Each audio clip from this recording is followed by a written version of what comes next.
Olá! A palavra neoplasia pode soar meio complicada, até um pouco assustadora, né? A gente ouve por aí em contextos médicos e já fica com uma pulga atrás da orelha. Mas o que ela significa de verdade? Bom, hoje a gente vai descomplicar esse termo. Vamos entender a fundo o que é uma neoplasia e, principalmente, qual a diferença fundamental entre um crescimento benigno e um que é maligno.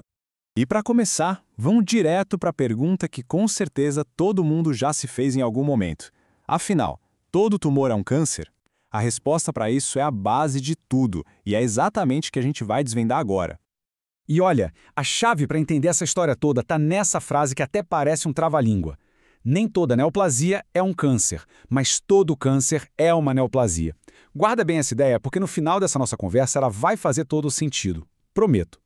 Certo, então vamos começar pelo começo, do jeito certo. O que exatamente é uma neoplasia? Para a gente conseguir diferenciar os tipos de tumores, primeiro a gente precisa entender do que eles são feitos, quais são seus blocos de construção. A definição oficial parece super técnica, mas a ideia por trás é, na verdade, bem simples. Imagina só que um grupo de células do nosso corpo resolve fazer uma rebelião. Elas simplesmente ignoram todas as regras e começam a se multiplicar sem parar, sem controle nenhum, mesmo quando o corpo manda elas pararem. Essa massa de células rebeldes é o que a gente chama de neoplasia. Ou, de forma mais simples, um tumor. E todo tumor, sem exceção, é formado por duas partes principais. A primeira é o parênquima. Pensa nele como as estrelas do show, sabe? São as células neoplásicas em si, aquelas que estão se multiplicando loucamente. A segunda parte é o estroma. O estroma é tipo a equipe de bastidores, a infraestrutura. Ele fornece os vasos sanguíneos e toda a estrutura de suporte que o tumor precisa para conseguir crescer. Um não vive sem o outro. E é exatamente aqui que a história se divide. Agora a gente chega na distinção mais importante de todas. Um tumor pode seguir o caminho benigno ou o caminho maligno. São dois destinos completamente diferentes. Essa tabela aqui resume perfeitamente as diferenças. Vamos pensar assim: o tumor benigno é mais comportado. Ele cresce devagar, de forma organizada e vai empurrando os tecidos que estão em volta, mas sem invadir. Ele tem limites bem claros, como se tivesse uma cápsula. Já o maligno é o caos. Ele cresce rápido, se infiltra, destrói o que tiver pela frente. E o pior de tudo, a característica mais perigosa, ele pode criar metástases. Ou seja, ele consegue se espalhar para outras partes do corpo, coisa que um tumor benigno jamais faz. Então, o ponto central sobre os tumores benignos é esse. Eles costumam ficar quietinhos no lugar onde nasceram. É como ter um vizinho meio barulhento, que ocupa espaço e pode até incomodar, mas ele não invade a sua casa. Eles podem sim causar problemas por comprimir órgãos, por exemplo, mas eles não se espalham pelo corpo. Agora, os tumores malignos, esses sim são o que a gente chama popularmente de câncer. A principal característica deles é a capacidade de invasão. Eles não respeitam fronteira nenhuma, vão destruindo os tecidos e, o que é mais alarmante, eles conseguem enviar células pela corrente sanguínea ou linfática para formar novas colônias, novos tumores em outras partes do corpo. Isso é a metástase, e é isso que os torna tão perigosos. Mas o que leva uma célula normal a se tornar maligna? O que dá tão errado assim? A resposta está lá no fundo, no nosso código genético, num equilíbrio super delicado entre o que a gente pode chamar de aceleradores e freios. Para ficar fácil de entender, pensa numa célula como se fosse um carro.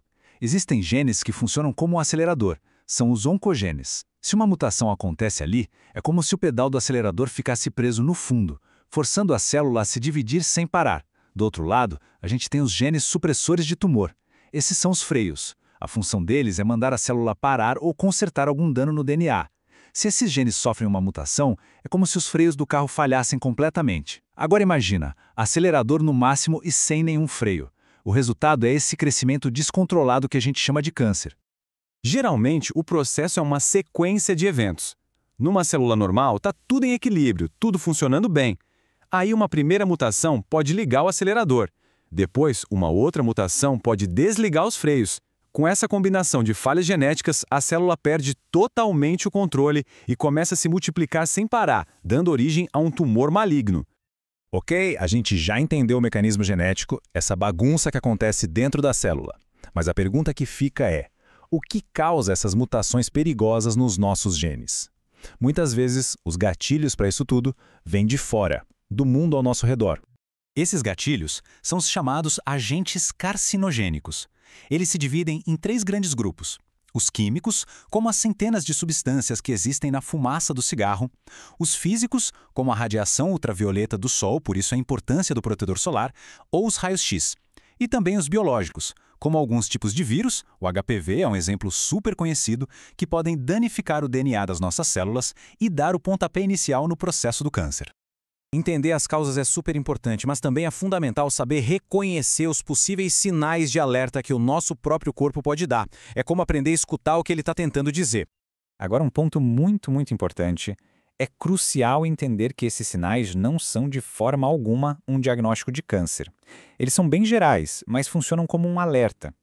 O aparecimento de um nódulo diferente, uma perda de peso sem motivo aparente, um cansaço que não passa nunca, ou mudanças em pintas na pele, são bons motivos para procurar um médico e investigar. A detecção precoce é sempre a melhor estratégia. No fim das contas, o ponto principal de toda essa conversa é que conhecimento é poder.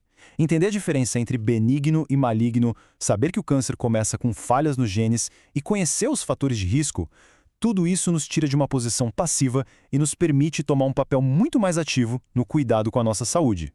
E para a gente fechar, fica aqui uma reflexão. Agora que a gente sabe que tudo começa com um dano no DNA, muitas vezes causado por fatores externos, como é que isso muda a nossa perspectiva sobre prevenção? Sobre estilo de vida, sobre as escolhas que a gente faz todos os dias? Fica aí o pensamento.